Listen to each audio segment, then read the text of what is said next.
Assalamualaikum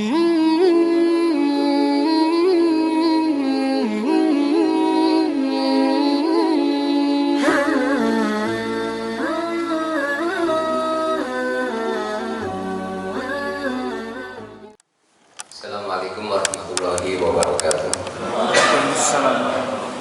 Bismillahirrahmanirrahim. Innal hamdalillahi nahmaduhu wa nasta'inuhu wa nastaghfiruh wa na'udzu billahi min shururi anfusina wa sayyiati a'malina. May yahdihillahu fawal muhtadi wa may yudlil falan tajida lahu waliyyan mursyida. Asyhadu an la ilaha illallah wa asyhadu anna Muhammadan abduhu wa rasuluh.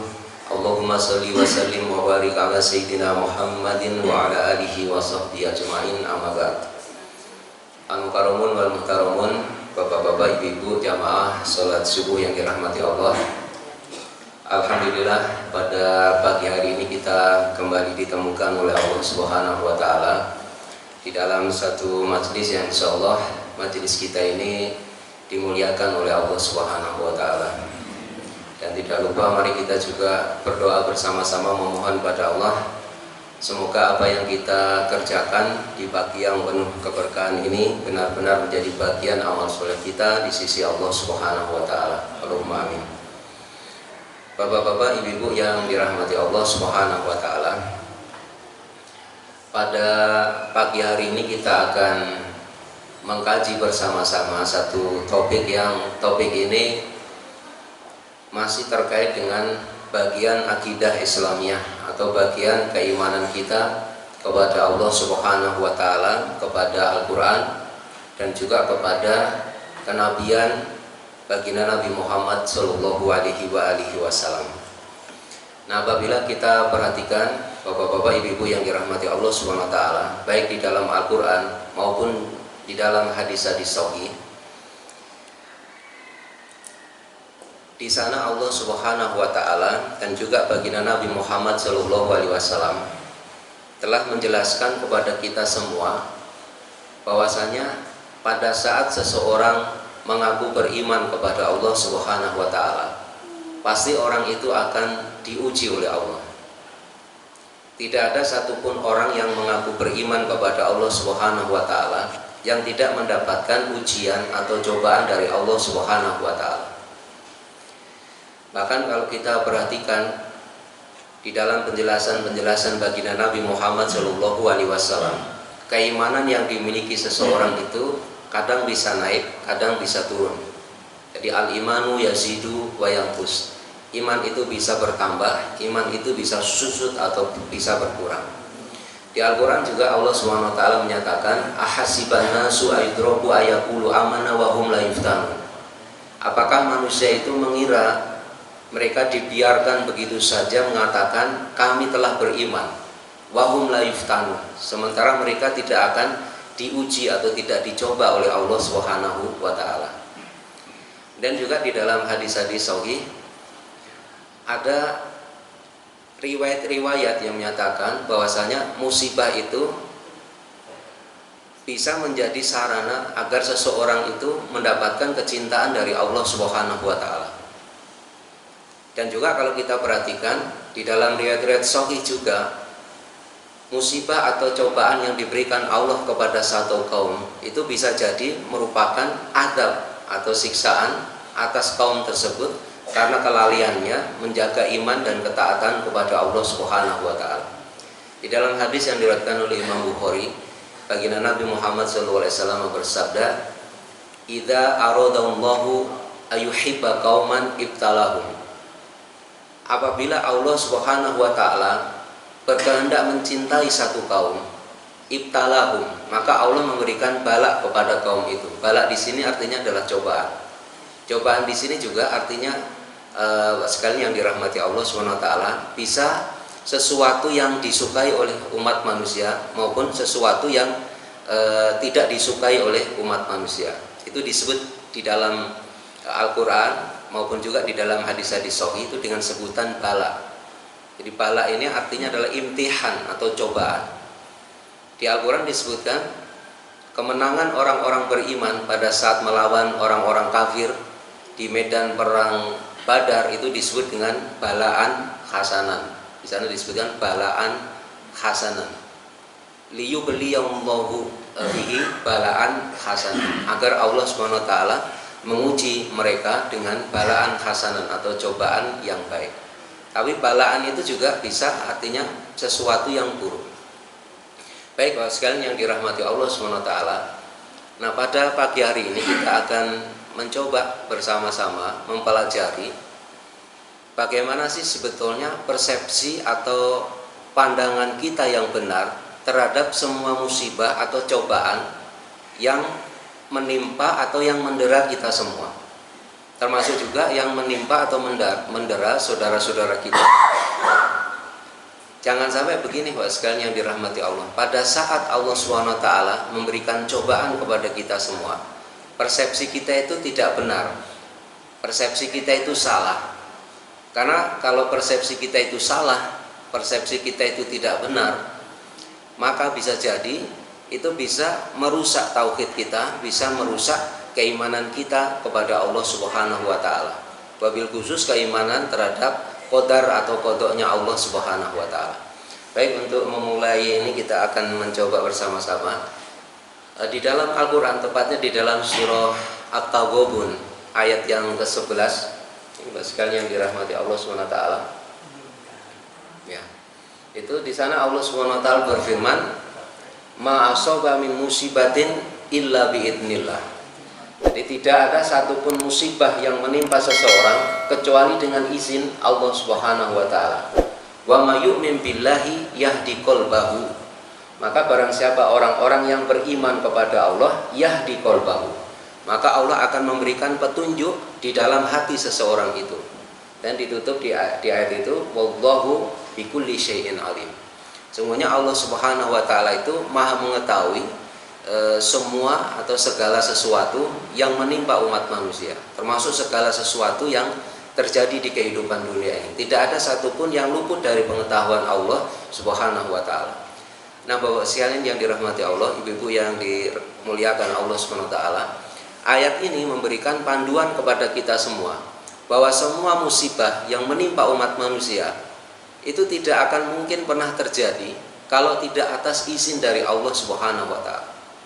Nah, ini persepsi pertama yang harus kita letakkan pada saat kita mempersepsi atau memandang semua musibah atau semua kejadian yang menimpa kita maupun yang menimpa kaum muslimin atau umat manusia yang lain. Jadi kalau kita sekarang di pemberitaan lagi ramai tentang virus corona atau corona, bukan corona yang benar ya, virus corona, kayak nama mobil corona. Dan juga musibah-musibah ini kayaknya juga datang silih berganti, entah itu virus, entah itu kejadian-kejadian yang terkait dengan persoalan-persoalan keumatan maupun juga persoalan-persoalan yang lain. Jadi ujian atau musibah ini datang silih berganti. Tapi bapak-bapak, ibu-ibu yang dirahmati Allah, persepsi kita atau pemaknaan kita terhadap satu musibah itu harus benar dulu. Karena kalau ini tidak benar, menyimpang atau salah, ini keimanan kita kepada Allah Subhanahu wa taala itu juga bisa terganggu. Makanya di dalam surah Taghabun ini disebutkan ma'asoba min musibatin illa biidznillah. Tidak ada satupun musibah yang menimpa seseorang kecuali semua atas izin dari Allah. Yang namanya idznullah itu begini Bapak sekalian, kita kalau mau melakukan sesuatu yang sesuatu itu bukan menjadi prerogasi kita, menjadi hak kita, bukan menjadi kewenangan kita, kita tidak akan pernah mungkin bisa melakukan itu kalau tidak izin kepada orang yang punya hak prerogatifnya.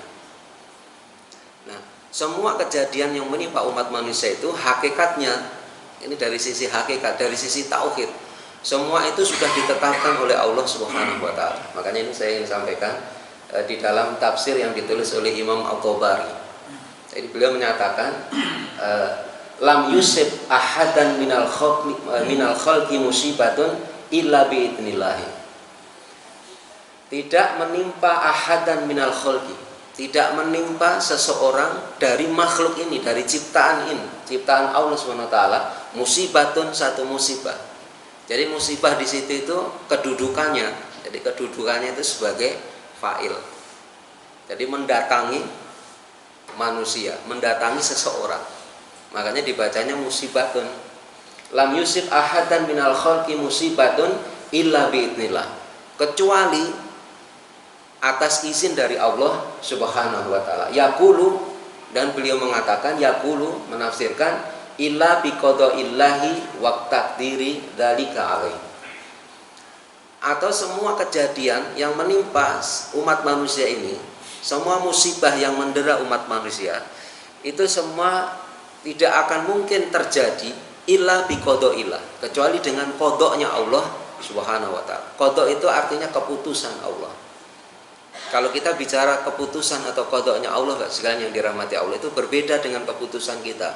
Bahkan kita tidak boleh mempersepsi qadanya Allah sebagaimana qadanya kita. Qada itu artinya keputusan. Karena keputusan Allah itu di masa azali, di era azali. Bukan begini, kalau misalnya kalau manusia ini ada kejadian baru diputuskan, kemudian ada kejadian lagi diputuskan lagi, tidak seperti itu. Qadanya Allah tidak boleh dipersepsi seperti itu. Semua musibah yang menimpa umat manusia tidak akan mungkin terjadi illa biqadaillahi wa taqdiri dzalika alaih. Dan semua itu atas takdirnya Allah. Takdir ini artinya dari kata qadaro, yang artinya kadar atau ketetapan juga. Kalau qada ini keputusan, kalau takdir itu kadar. Kadar atau ketetapan yang ditetapkan oleh Allah SWT atas semua kejadian yang ada di alam makhluk. Dan beliau mengatakan wa may yu'min billahi yahdi qalbahu. Barang siapa orang yang beriman kepada Allah, yahdi qalbahu, niscaya Allah akan menunjuki hati orang itu.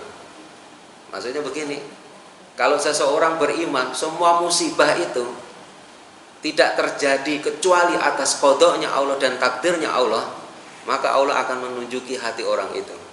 Makanya sebaliknya Bapak sekalian, kalau ada orang terkena musibah, kemudian dia itu berkeluh kesah, sampai kemudian, mohon maaf ya, ada orang yang sampai menyalahkan takdirnya Allah, menyalahkan qadanya Allah SWT.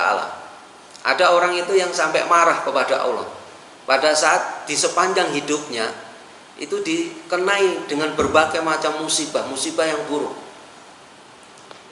Makanya di ayat ini disebutkan wa may yu'min billahi yahdi qalbahu. Barang siapa orang yang beriman kepada Allah, maksudnya beriman kepada qadanya Allah, maka Allah SWT akan memberikan petunjuk di dalam hati orang tersebut. Nah, di sini diartikan yaqulu wa man yusaddiq billahi. Maka barang siapa orang yang membenarkan Allah, yang membenarkan Allah, di situ disebutkan fa ya'lamu annahu la ahada tusibu musibatun ila bi'tnillahi bidzalika yahdi qalbahu. Ya, barang siapa orang yang membenarkan Allah dan dia meyakini atau mengetahui bahwa tidak ada seorang pun yang musibah menimpanya kecuali dengan izin Allah Subhanahu wa taala bidzalika, atas musibah itu, yahdi qalbahu, maka Allah akan memberikan petunjuk di dalam hati orang itu. Maksudnya adalah yaqul yuwaffiqullahu qalbahu apa nih, enggak kelihatan. Bitaslimi, ya, di amrihi waridho biqadaihi. Maka Allah Subhanahu wa taala akan menganugerahkan di dalam hati orang tersebut itu taslim. Taslim itu berserah diri. Berserah diri sepenuhnya li amrihi, pada semua perintah atau keputusannya Allah Subhanahu wa taala, wa ridho bi qadai, dan ridho terhadap qadanya Allah Subhanahu wa taala. Bapak sekalian yang dirahmati Allah, kita nggak boleh gini ya, menyepelekan masalah taslim dan ridho bi qadaillahi Subhanahu wa taala. Karena gini, taslim kepada semua perintah Allah dan qadanya Allah itu merupakan sumber dari kebahagiaan. Sekalian yang dirahmati Allah, kalau kita ditanya di dunia ini sebenarnya kita pengen apa sih sebetulnya? Ya, fid dunya wal akhirah itu semuanya bahagia. Kalau bisa dalam setiap keadaan, dalam semua keadaan kita ini bahagia terus. Itu yang penting. Apa gunanya Pak sekalian panjenengan semua punya harta banyak, fasilitasnya banyak, duitnya banyak, punya popularitas, tapi nggak bahagia? Apa gunanya? Berarti yang dia miliki itu tidak menjadi sarana yang mengantarkan dia pada kebahagiaan. Ya sia-sia belaka juga gitu. Lebih sia-sia belaka juga adalah orang yang di sepanjang hidupnya itu didera dengan berbagai musibah, dia tambah nggak bahagia. Nah yang benar adalah dalam setiap keadaan kita diberi anugerah oleh Allah banyak atau sedikit, bahkan diuji oleh Allah di sepanjang kehidupan kita, kita tetap bahagia. Nah sumber kebahagiaan itu adalah taslim bi amrihi.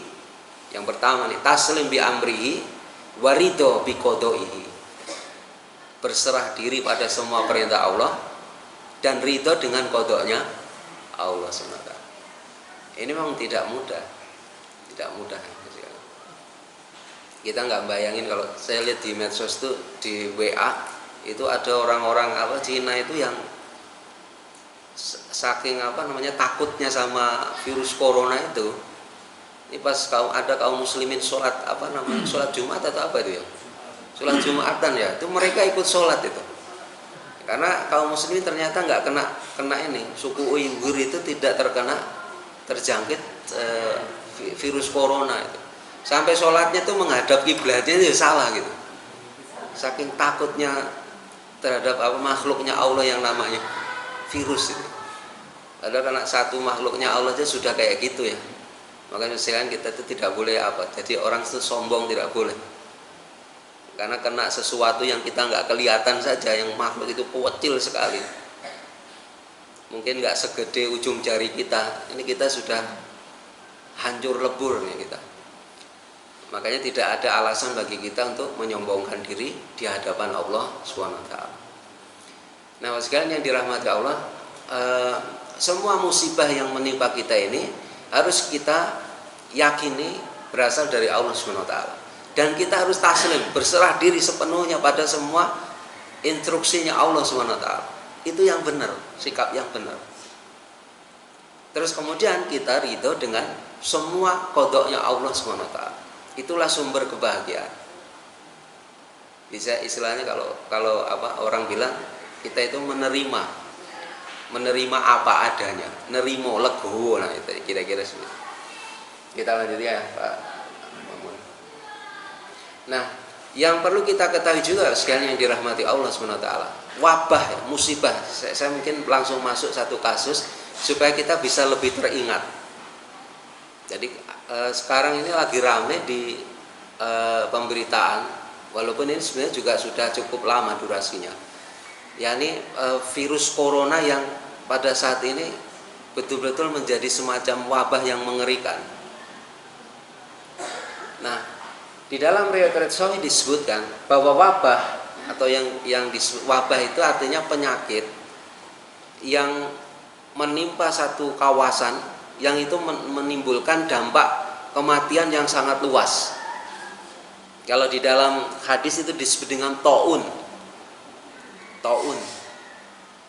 Taun ini maknanya adalah penyakit yang tersebar luas. Ini kalau pendapat mayoritas para alim ulama, yang disebut dengan taun itu semua penyakit yang tersebar luas di dalam satu kawasan yang menimbulkan dampak kematian yang luas, itu namanya taun. Jadi taun itu bukan sekedar misalnya penyakit kolera, lepra, itu bukan. Taun itu adalah semua penyakit yang tersebar luas yang bisa menimbulkan dampak kematian yang sangat besar di satu kawasan, itu namanya taun. Nah, sekalian yang dirahmati Allah, persepsi kedua yang harus kita pahami juga, bahwa semua musibah, wabil khusus ini kalau kaitannya dengan wabah penyakit atau semua yang terkait dengan taun, jadi ini adalah rahmat bagi orang beriman. Itu harus kita persepsi seperti itu dulu. Rahmat bagi orang-orang beriman, dan taun itu adalah siksaan bagi orang-orang kafir. Dari mana kita bisa melihat? Ini ada hadis yang menunjukkan ya. Mungkin ini hadisnya sudah sangat-sangat populer. Hadis ini diriwayatkan oleh Imam Bukhari. Wa an Aisyah radhiyallahu anha sa'alat Rasulullah sallallahu alaihi wasallam anit ta'uni. Jadi diriwayatkan oleh Imam Bukhari dari Ummul Mukminin Aisyah radhiyallahu taala anha, bahwa beliau ini pernah bertanya kepada Rasul sallallahu alaihi wasallam tentang taun. Tadi taun itu adalah al-marid al-am, itu yang dijelaskan oleh para alim ulama. Jadi penyakit yang sifatnya itu melanda satu kawasan yang sangat luas dan menimbulkan dampak kematian yang sangat besar. Kemudian fa'akhbaraha, Nabi SAW kemudian mengabarkan kepada Aisyah annaha kana adaban. Taun itu, kata Nabi SAW, adaban. Adab ini adalah siksaan, hukuman yang Allah Subhanahu ya ba'asahullahu ta'ala ala mayyasha, yang Allah kirimkan taun itu kepada siapa saja yang Allah kehendaki. Faja'alahullahu ta'ala rahmatan lil mu'minin, dan taun itu dijadikan oleh Allah sebagai rahmat bagi orang-orang beriman. Ini ada rahasia yang sangat lembut Pak sekalian yang dirahmati Allah. Insya Allah nanti kita akan paham mengapa disebut rahmat. Ustaz, kalau kita dapat musibah kok jadi rahmat malah gitu, kan tidak enak gitu. Nanti ada rahasia yang sangat-sangat lembut. Yang ini terkait dengan tauhid yang paling dalam Pak sekalian. Nah, insya Allah kita akan bahas ya. Falaisa min abdin yaqau fi tauni fayamkusu fi baladi sabiran muhtasiban ya'lamu annahu la yusibu illa ma kataballahu lahu ila kana lahu mislu ajri syahid. Nah, ini disebutkan dalam riwayat Sahih. Jadi, dan dia mengetahui, jadi atau dia beriman, tadi maaf, tadi sampai mana ya? Oh gini. Falaisa min abdin, dan tidaklah dari seorang hamba yaqau fi taun, yang ia tertimpa taun, fayamkusu fi baladi, dan dia tetap tinggal di negerinya. Misalnya kalau di negeri kita ini, misalnya di Bekasi khususnya, itu terkena taun, kemudian dia tetap tinggal di Bekasi, nggak keluar. Sabiran muhtasiban, dengan penuh kesabaran dan menahan diri, maksudnya tidak keluar dari wilayah yang terkena taun.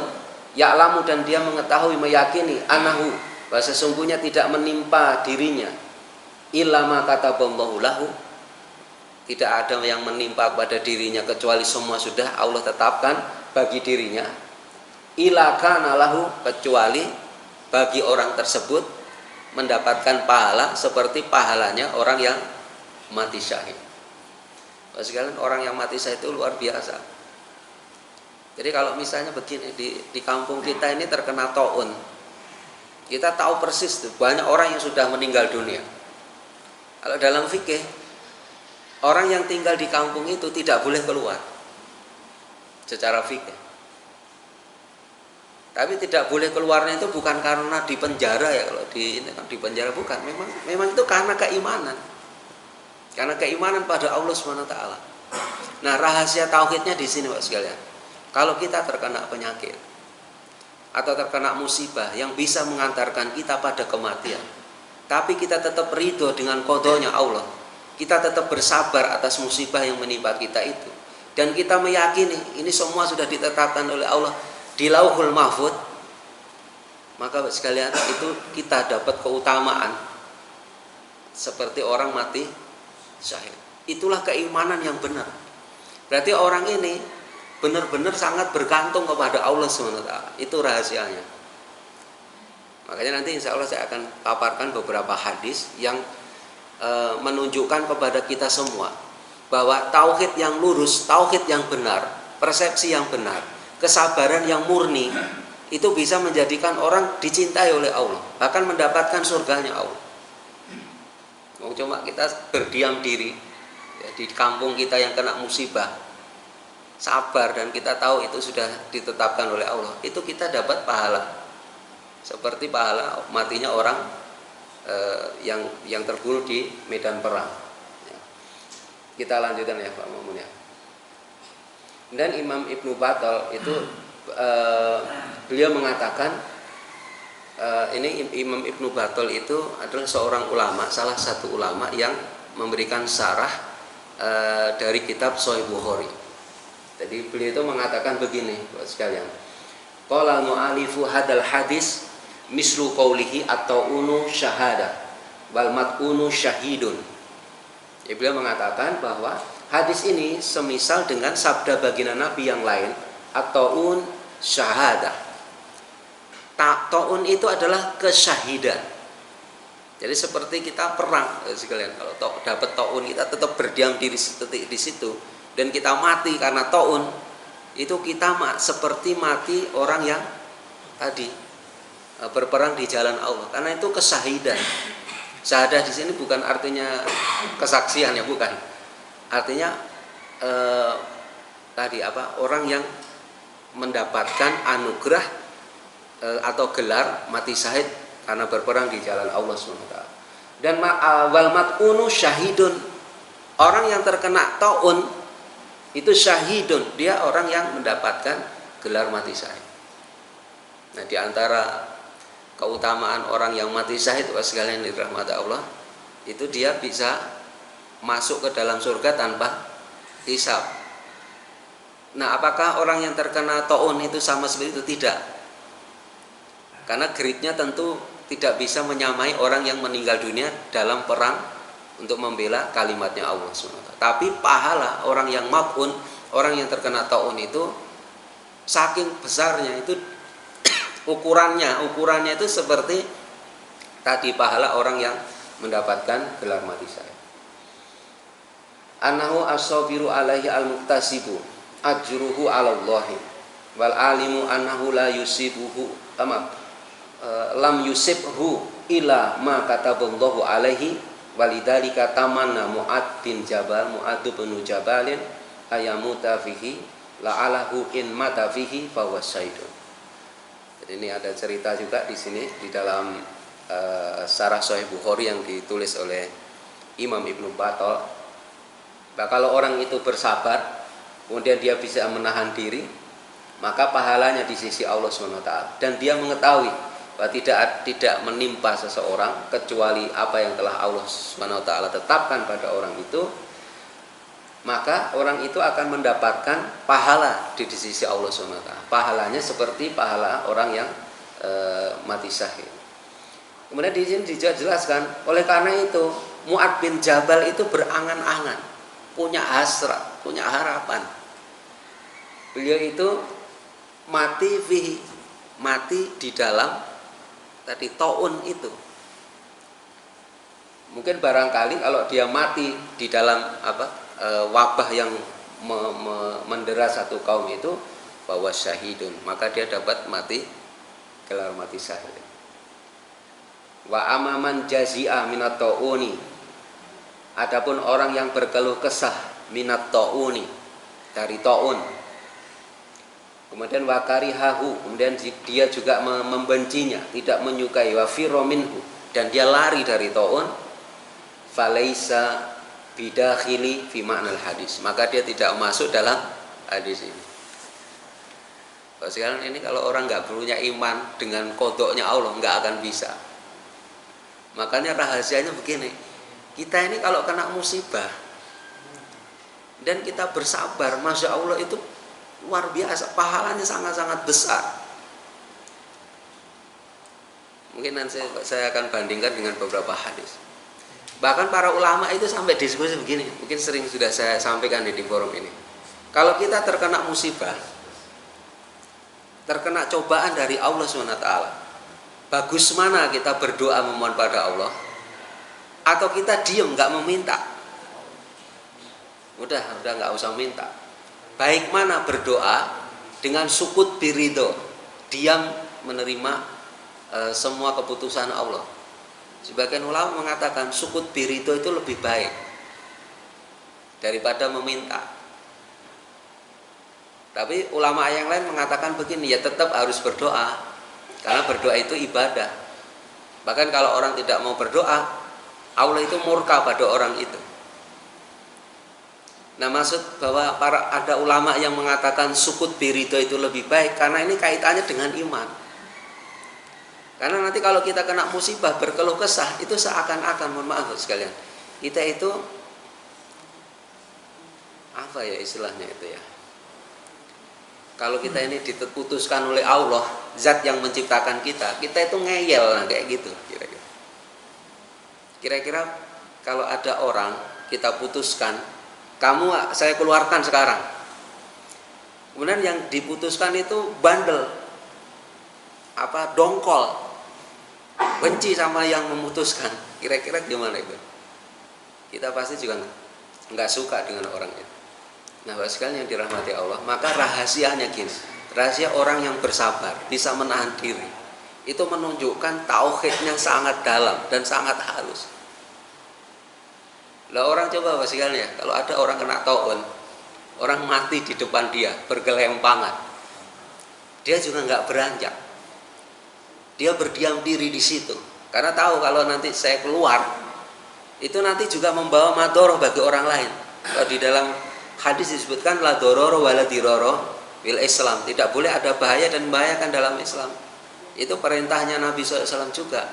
Adororu yuzalu dalam kaulnya para ulama, bahaya itu harus dihilangkan. Nanti kalau saya keluar dari kawasan ini, itu malah bisa menularkan ke kawasan yang lain. Cuman kalau orang itu tidak memiliki tauhid yang kuat, di hadapannya itu banyak orang mati karena penyakit ya. Masya Allah itu nggak akan, itu pasti lari itu, saya yakin itu. Ustaz, kalau gimana itu yang sampai kalau di bandara keluar, yang di bandara itu dicegatin semua ya, dicegatin semua. Memang itu harus diidentifikasi sih ya sebetulnya. Tapi kita membahasnya dari sisi tauhid dulu nih ya. Dari sisi tauhid itu begitu sekali. Jadi kalau jangan pernah kita itu mencela Allah Subhanahu wa taala, mencela kodoknya Allah Subhanahu wa taala. Bahkan di dalam hadis, ini hadis riwayat Imam Bukhari juga, wala tasubbu dahra, jangan sekali-kali kamu itu mencela waktu. Fa innallaha huwa ad-dahru, sesungguhnya Allah itulah waktu itu. Jadi waktu itu ya Allah itu. Maksudnya begini Mas Jalan, kita itu sebagai seorang mukmin dari sisi tauhid itu nggak boleh begini. Waduh, kalau dulu saya itu nikah sama si fulanah itu, wah mungkin kehidupan saya nggak seperti ini gitu misalnya. Nggak boleh seperti itu Mas Jalan. Ya Allah, kenapa sih kemarin itu saya melakukan begini ya Allah gitu. Kalau saya nggak melakukan begini kan, nah gitu aja mencela. Itu tidak diperkenankan. Karena itu sama seperti mencela keputusannya Allah. Sekarang kalau misalnya Allah memutuskan kita supaya kita mengerjakan sholat 5 waktu, dan kita mencela keputusan dan perintah Allah, itu gimana? Allah ini merintah saya terus sih, misalnya seperti itu ya, mohon maaf. Kira-kira gimana itu orang? Nggak benar orang seperti itu. Nah, keputusan Allah itu tidak hanya dalam kaitannya perintah dan larangan, termasuk perkara yang istilahnya tadi musayyarun, yang kita nggak bisa milih. Ya itu yang disebut dengan kodoknya Allah, kita nggak bisa milih. Tiba-tiba kita kena sakit gitu. Memang agak susah sih. Pasti kita mikirnya begini, kalau sakit langsung kita mikirnya itu bukan gini dulu, wah ya udahlah, ini ya kodoknya Allah seperti ini. Allah sudah menetapkan ini di Lauhul Mahfuz, itu dulu sebetulnya, baru nyari dokter. Baru nyari dokter, karena nyari dokter itu juga bagian taatan, kan itu perintah untuk berobat. Tapi dari sisi tauhid harus diletakkan itu pertama kali. Baik, kita lanjutkan ya. Nah, dan ini saya yang jelaskan yang disampaikan oleh Al-Hafidz Ibnu Hajar Al-Asqalani As-Syafi'i. Jadi ini sama sekali yang dirahmati Allah. Jadi qauluhu faja'alallahu rahmatan lil mu'min ai, jadi min hadil ummah. Jadi beliau di dalam hadis ini juga menyatakan bahwa Allah Subhanahu wa taala itu menjadikan taun wabah itu sebagai rahmat bagi orang-orang yang beriman. Orang-orang beriman berarti bagi orang-orang mukmin. Nanti ada diskusi, ini didiskusikan oleh Al-Hafidz. Bagaimana kalau orang yang mati dalam keadaan kena penyakit taun itu orang mukmin tapi yang suka maksiat? Apakah dia tetap mendapatkan pahala mati syahid atau enggak gitu? Ataukah yang mendapatkan gelar mati syahid itu pahala seperti mati syahid itu orang yang beriman yang sempurna imannya? Nah, itu nanti dibahas juga. Tapi intinya bahwa taun ini adalah rahmat bagi orang beriman. Mengapa? Karena kalau dia bersabar, dosa-dosanya diampuni oleh Allah. Dan orang beriman itu pengennya gini, Pak sekalian. Pengennya itu dosanya diampuni oleh Allah, itu aja sih sebetulnya. Makanya kalau ada penyakit taun, ini diberi kesempatan oleh Allah Subhanahu wa taala untuk menunjukkan, untuk membuktikan keimanan, membuktikan kesabaran. Baik. Kita lanjutkan saja, Pak Mamun. Nah, kemudian yang harus kita ketahui juga di dalam riwayat ini kebanyakan memang kalau yang di riwayat ini hadis ini dhaif. Cuma begini Mas sekalian, hadis ini banyak sekali istilahnya syahidnya, penyaksi-penyaksinya. Jadi taun itu akan melanda satu kawasan. Kalau kawasan itu banyak melakukan kemaksiatan, itu intinya. Bagi kalau kita lihat kemarin yang di Cina itu sebetulnya wallahu alam ya, saya juga nggak ngerti itu postingannya benar atau tidak karena belum pernah ke sana. Itu mohon maaf kalau namanya makanan tuh ada di pasarnya kayak pasar di mana daerah Manado ya. Iya, Tomoha ya, pasar Tomoha. Di situ mohon maaf Pak sekalian itu anjing di apa? Itu masih hidup, mohon maaf dikuliti langsung. Jadi nggak pakai disembelih tapi langsung dikulitin. Dan seterusnya. Memang itu sejalan dengan riwayat-riwayat yang menyatakan begini. Di dalam riwayat yang disebutkan oleh Imam Ibnu Majah dan Imam Baihaqi disebutkan tidaklah kekejian. Jadi fahisyah lam tadharil fahisyatu fi qaumin qad illa dhahara fihim taun. Jadi tidaklah kekejian. Fahisyah itu kekejian, perbuatan keji. Ini bukan dosa biasa, ini dosa yang kategorinya termasuk dosa besar. Tidaklah kekejian yang tersebar luas dilakukan terang-terangan di satu kaum kecuali dhahara fihim taun. Kecuali akan ditampakkan terang-terangan di kaum itu taun. Dan juga wal auja'u allati lam takun fi aslafihim, dan akan dilanda itu kelaparan di kaum itu yang itu tidak pernah terjadi seperti kaum sebelum mereka. Jadi belum pernah terjadi sebelumnya gitu kira-kira. Nah, ini kayak virus corona juga sama. Kita lihat juga yang lain. Dan Imam Malik ini zawahidnya atau hadis-hadis yang dikatakan oleh Al-Hafidz Ibnu Hajar Al-Asqalani sebagai penyaksi hadis yang diriwayatkan oleh Imam Baihaqi yang kita bahas tadi. Ya. La fasha azina fi qaumin qatun ila kasurofihimul maut. Tidaklah tersebar luas perzinaan pada satu kaum kecuali di tengah-tengah mereka akan banyak kematian. Makanya Bapak sekalian, yang paling jahat itu adalah orang yang membuat undang-undang yang melegalkan perzinaan. Itu yang paling paling jahat. Dan itulah sumber dari banyaknya kematian. Dan yang dimaksud di sini taun salah satu. Ya, kalau zina dibiarin tersebar luas di satu kampung, Masya Allah, itu kampung nanti akan ditimpa banyak kematian. Taun, kena taun. Kita lanjutkan. Ini hadis riwayat Imam Malik.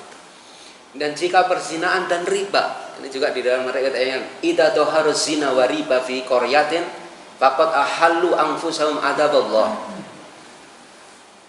Jika zina dan riba sudah tersebar di satu qaryah, kampung, maka mereka telah menghalalkan bagi diri mereka sendiri siksaannya Allah SWT.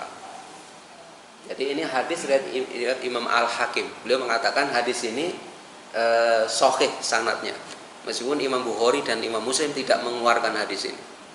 Jadi ini di atas syaratnya Imam Bukhari dan Imam Muslim. Makanya sekalian, zina dan riba itu, Masya Allah, ini nggak diampuni saya dalam Islam. Maksudnya nggak diampuni itu, maksud saya bukan nggak diampuni oleh Allah. Ini perkara kemaksiatan yang sangat-sangat besar, sangat-sangat besar.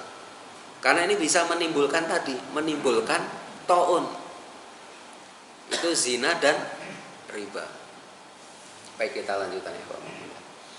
Kemudian juga la tazalu ummati bi khairin malam yafsu fihim waladuz zina. Umatku itu akan selalu berada dalam kebaikan selama tidak tersebar luas di tengah-tengah mereka anak zina. Bukan anak zinanya yang salah, maksudnya perbuatan zina. Karena anak zina tidak akan mungkin bisa ada kalau tidak ada perzinaannya, ya kan gitu ya. Maka kemudian jika anak riba telah tersebar luas di tengah-tengah mereka, hampir-hampir Allah akan meratakan siksaan bagi mereka. Kita lanjutkan ya Pak Muhammad ya, hadis-hadisnya. Nah ini sekian yang dirahmati Allah. Ini saya ingin sampaikan juga. Tadi kita sudah memahami bahwa sebab-sebab wabah, penyakit dan sukses itu sebenarnya karena kekejian yang tersebar luas. Dan di sini Pak sekalian, supaya keimanan kita terhadap qodoknya Allah SWT, taslim terhadap perintahnya Allah SWT itu semakin tinggi dan kita terdorong untuk melakukan hal itu, ridho dengan qodoknya Allah. Nah, salah satu caranya adalah mari kita baca riwayat-riwayat yang menjelaskan keutamaan orang-orang yang bersabar. Nah ini saya ingin sebutkan ini hadis muttafaqun alaih, hadis yang diriwayatkan oleh Imam Bukhari dan Imam Muslim. Jadi ini yang saya ingin sampaikan, yang itu, yang itu waman yatasobbar. Jadi waman yatasobbar, barang siapa orang yang berusaha untuk sabar, ya, yusabbirullahu, maka Allah akan buat orang itu sabar. Memang sabar itu latihannya harus dipaksa untuk sabar. Dan di hadis itu disebutkan wama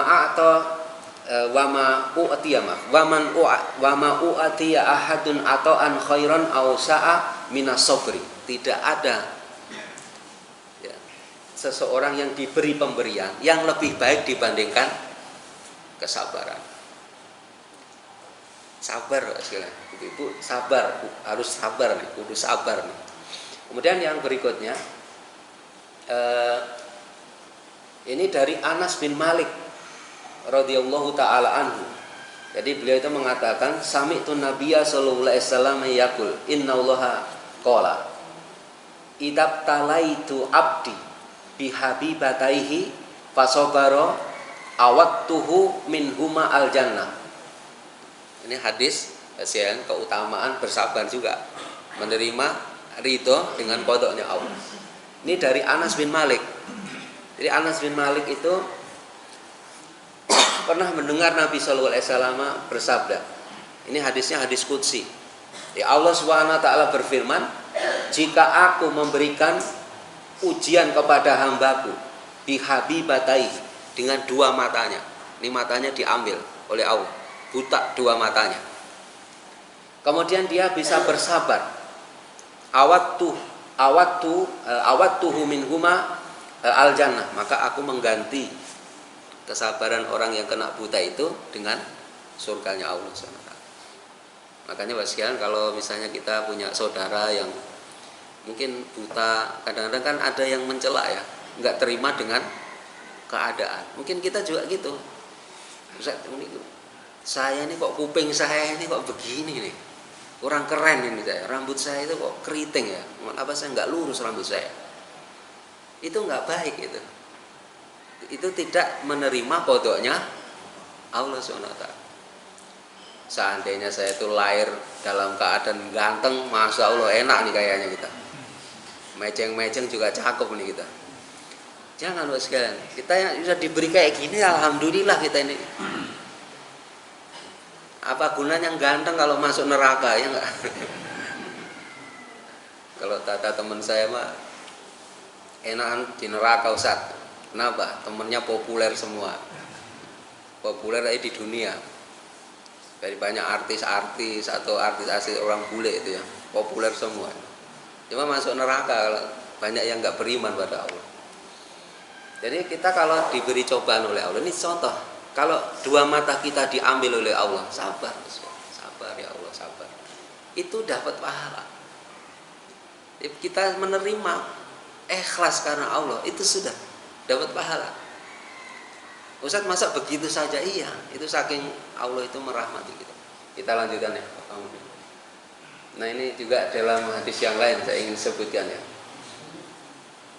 Jadi ini intinya begini, ini hadis, tidaklah bagi seorang hambaku yang mukmin yang dia mendapatkan pahala jika aku mengambil sofiyahu itu orang yang ia cintai, min ahli dunia, dari penduduk dunia, sumah tasabahu, dan dia bisa bersabar menahan diri, kecuali pahalanya surga.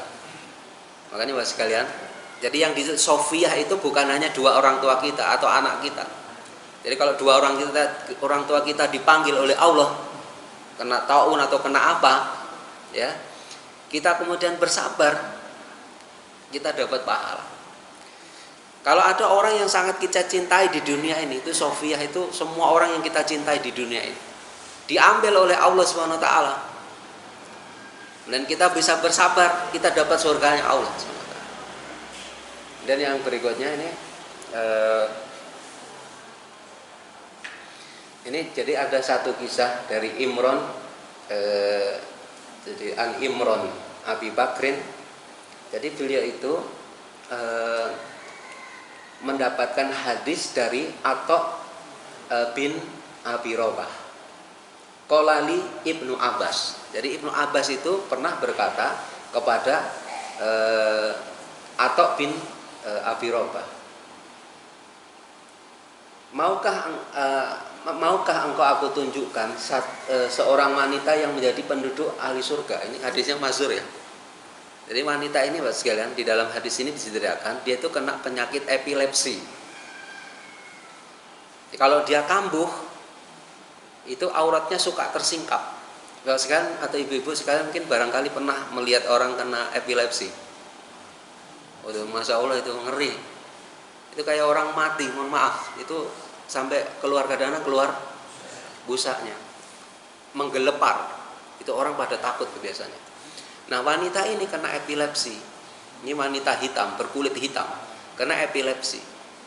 Dan karena dia merasa kena penyakit epilepsi dan setiap saat auratnya tersingkap kalau pas kambuh, maka dia mendatangi Nabi SAW, meminta pada Nabi agar didoakan penyakitnya sembuh. Ini wanita itu yakin kalau didoakan Nabi SAW itu pasti sembuh. Dan itu memang benar, keyakinan itu benar. Dan Nabi memberikan opsi, memberikan pilihan. Jadi pilihannya, ingsi'ti sobarti walakil jannah. Jika Anda, wahai wanita, bersabar, maka kamu dapat surga. Atau saya akan mendoakan kamu dan kamu akan diberi kesembuhan. Kamu milih mana? Bersabar, dapat surga, atau saya doakan sembuh dari penyakitmu. Ternyata wanita kulit hitam itu bilang, saya akan bersabar. Berarti dia tidak minta lagi kepada Nabi SAW didoakan supaya sembuh dari penyakit epilepsi. Karena dia ngerti kalau saya bersabar dari penyakit epilepsi masuk surga. Ini Pak sekalian, maksud saya itu begini, kita tuh diajari satu tauhid yang sangat lembut, yang sangat tinggi, bahwa keinginan kita itu hanya surganya Allah. Walaupun kita ini ditetapkan oleh Allah di dunia ini menjadi orang yang mungkin mohon maaf paling sengsara, paling susah hidupnya, itu enggak masalah. Yang penting kita bisa masuk surganya Allah.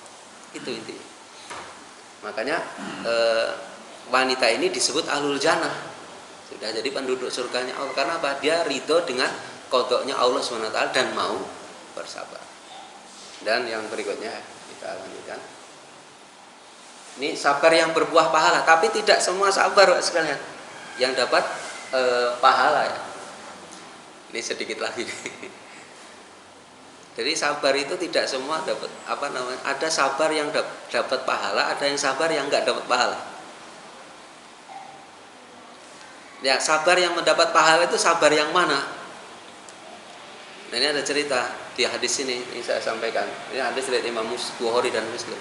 Jadi ini ada wanita ditinggal mati oleh anak yang sangat ia cintai dan dia ke kuburan. Nabi saat itu sedang melintas dan wanita itu dinasihati, bertakwalah kalian kalmu kepada Allah dan bersabarlah. Kemudian wanita itu bilang, alaika ani, apa namanya, alaika ani itu pergi sono gitu kira-kira kalau bahasa mas sekarang mah, menjauh dari saya. Anda tidak merasakan apa yang musibah yang menimpa saya. Dan wanita itu mengatakan seperti itu karena nggak kenal Nabi Muhammad SAW. Dan wanita itu diberitahu, itu yang ngomong tadi itu Nabi Muhammad, itu Rasulullah. Maka wanita itu nyesel, kemudian mendatangi Nabi SAW.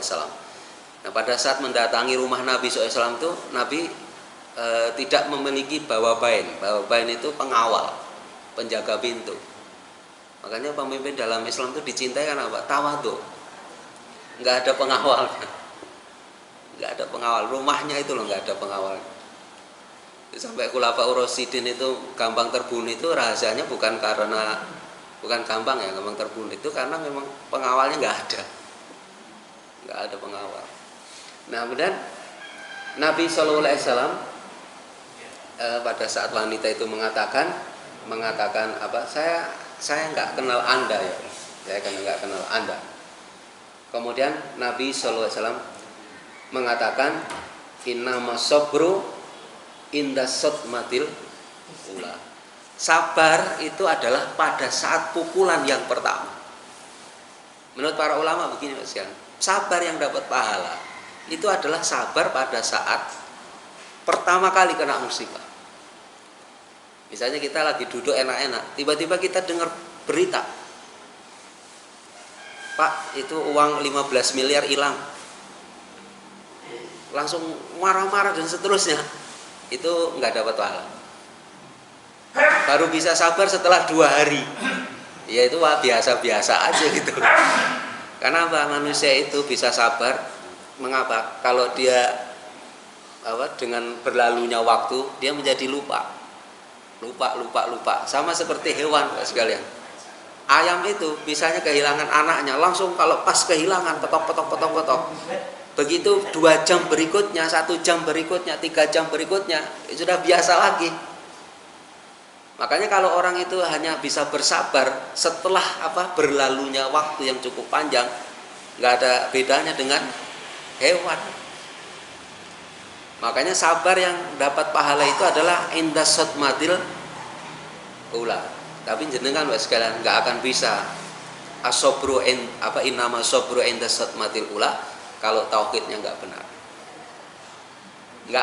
Nggak taslim li amrihi warido biqodaihi.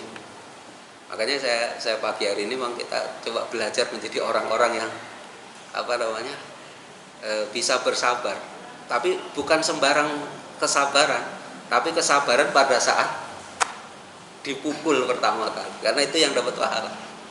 Ini dijelaskan oleh para ulama seperti itu. Baik, kita lanjutkan. Kemudian yang terakhir buat sekalian, ya kita ini juga gini, sebagai seorang mukmin itu harus selalu waspada.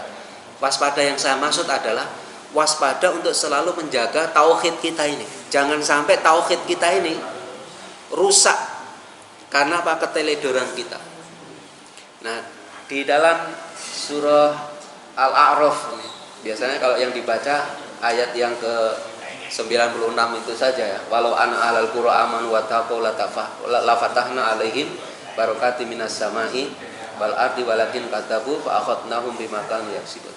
Biasanya sampai situ saja biasanya. Ya. Tapi mestinya harus dilanjutkan pada ayat-ayat yang berikutnya. Ya.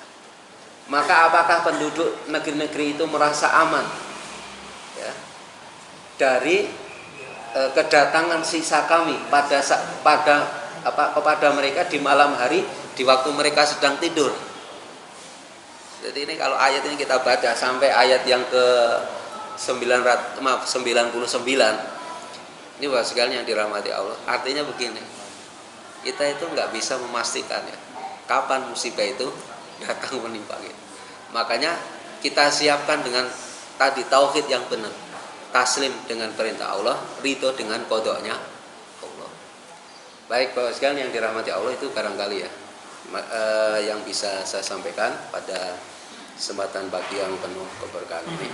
Tapi intinya adalah di antara bagian penting dari tauhid itu adalah kita beriman bahwa semua yang menimpa kita itu tidak akan mungkin terjadi kecuali atas qadanya dan juga takdirnya Allah Subhanahu wa taala.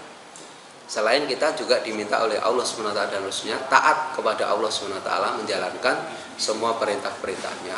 Tapi di sisi yang lain juga kita harus menerima qadanya Allah Subhanahu wa taala.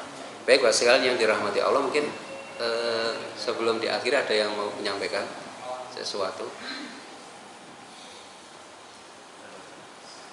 Oh ya, ada Pak. Assalamualaikum warahmatullahi wabarakatuh. Waalaikumsalam. Masalah sabar ini kayaknya agak sulit gitu bagi orang-orang yang imannya kurang. Nah, sekarang masalah taun itu kan kita umpamanya kena terus pindah ke suatu daerah untuk menghindari penyakit itu supaya tidak terkena. Itu kan usaha-usaha itu apa termasuk ikhtiar atau taun itu? Terima kasih. Waalaikumsalam warahmatullahi wabarakatuh. Memang kalau dari sisi fikihnya begini, jadi kalau kita berada di satu kawasan yang terkena taun, fikihnya itu kita haram keluar dari situ. Jadi malah kalau keluar dari situ itu haram. Usaha supaya iya, nah usaha supaya nggak sakit. Sebetulnya gini Pak sekalian, yang penting itu yang pertama kali kita mau lari atau tidak. Kematian itu kan sudah ditetapkan oleh Allah. Nah makanya nanti usahanya adalah ya kita memperkecil resiko terkena taun itu. Misalnya kita di rumah saja, atau kita berusaha melakukan upaya-upaya ikhtiar supaya apa? Taun itu tidak menimpa kita, meskipun kita tetap berada di kawasan tersebut. Tapi para ulama mengatakan haram hukumnya kalau keluar dari tempat kawasan yang terkena taun. Malah kalau keluar itu malah dosa kalau menurut para ulama. Terus juga yang kedua, takutnya itu gini. Takutnya adalah justru yang paling penting ya, ini kaitannya dengan masalah tauhid. Orang itu kan seakan-akan begini, mohon maaf, kalau lari dari tempat yang terkena taun, itu seakan-akan orang itu jadi nggak mati kan? Ya kan? Padahal dia lari atau tidak, yang namanya kalau sudah mati juga mati juga. Loh, malah kita begini Pak, kalau kita berada di satu kawasan taun itu tadi, kita harus ingat hadis tadi bahwa itu rahmatan lil mukminin. Wa ja'alahu rahmatan lil mukminin. Itu rahmat. Masa kita malah lari dari rahmat Allah gitu. Kalau ulama mengatakan dari sisi fikih nggak boleh keluar. Nggak boleh keluar malah. Dan terbukti kok ternyata yang di Uighur juga nggak ngapa-ngapa, juga nggak apa-apa kok. Banyak tikirnya, banyak wiridnya. Justru pada saat itulah kesempatan ya kalau menurut saya, kesempatan untuk membuktikan bahwa kita itu memang ridho dengan qadanya Allah. Karena nanti di fikih itu gini, di fikih Pak sekalian. Di fikih ini ada dua kaidah tentang bahaya yang mungkin kita harus ketahui. Kalau di fikih, Nabi Shallallahu Alaihi Wasallam itu bersabda begini. Ini hadis disebut dalam kitab Bulughul Maram. La dororo wala diroro. Tidak boleh ada bahaya dan membahayakan. Jadi kita ini tidak boleh menimpakan bahaya bagi diri kita sendiri dan juga orang lain, itu haram dalam Islam. Orang kita ngacungin senjata di hadapan orang itu nggak boleh. Hukumnya haram. Mengapa? Ini bisa menimbulkan bahaya.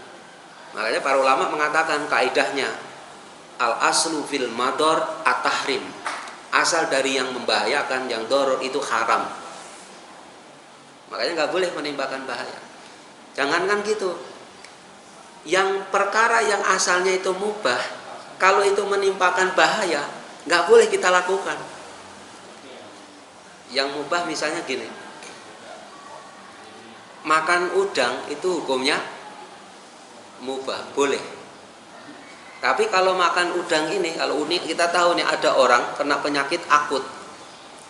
Kalau makan udang dia nggak bisa bernapas, bisa mati misalnya, dan kita paksa dia makan udang, maka perbuatan kita itu termasuk perbuatan haram. Meskipun kita memberi udang pada orang itu kan boleh-boleh saja dapat pahala malah. Cuma bagi orang yang terkena doror dengan udang malah nggak boleh. Itu ada kaidah. Jadi apa? Kullu fardin min afrodil amril mubah idza kana doron au muaddiyan ila dororin qurimat dalikal fardu wa dolal amru mubahan. Itu kaidah fikihnya. Makanya para ulama menggariskan, gimana kalau kena penyakit taun? Kalau di satu kawasan kena penyakit taun, kita berada di luar kawasan itu, kita nggak boleh masuk ke situ. Nggak boleh, haram hukumnya. Tapi kalau kita sudah berada di dalam kawasan yang terkena taun, kita nggak boleh keluar. Lumayan Pak, kalau kita mati di situ dapat mati syahid kan lumayan juga ya. Tapi nanti bilanya begini Pak Haji, orang pengen mati gitu.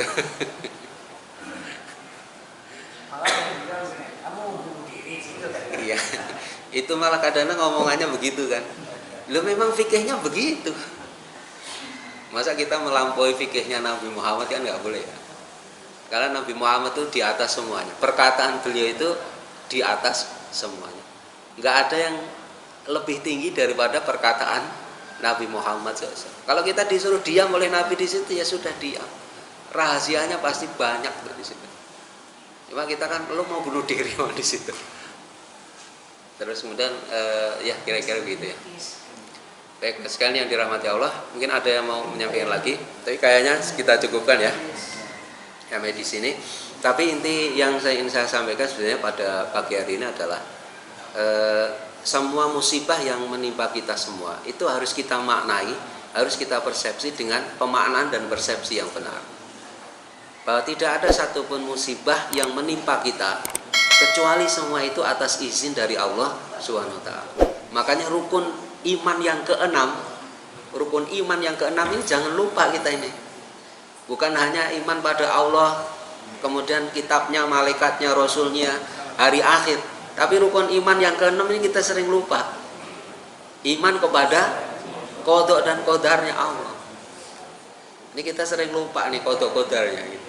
Makanya sekalian yang dirahmati Allah, jangan sampai kita itu melupakan perkara yang sifatnya esensial dalam fikih akbar kita. Fikih akbar ini maksudnya tauhid. Ya ini apa? Iman kepada qada dan qadarnya Allah Subhanahu wa taala. Jadi semua yang menimpa kita ini ya sudah karena qadanya Allah SWT. Baik, kita akhiri sekalian dengan kita membaca istighfar 3 kali. Astagfirullahaladzim, astagfirullahaladzim. Kita akhiri dengan doa kafarah majelis. Subhanakallahumma wa bihamdika asyhadu an la ilaha illa anta astaghfiruka wa atubu ilaik. Assalamualaikum warahmatullahi wabarakatuh.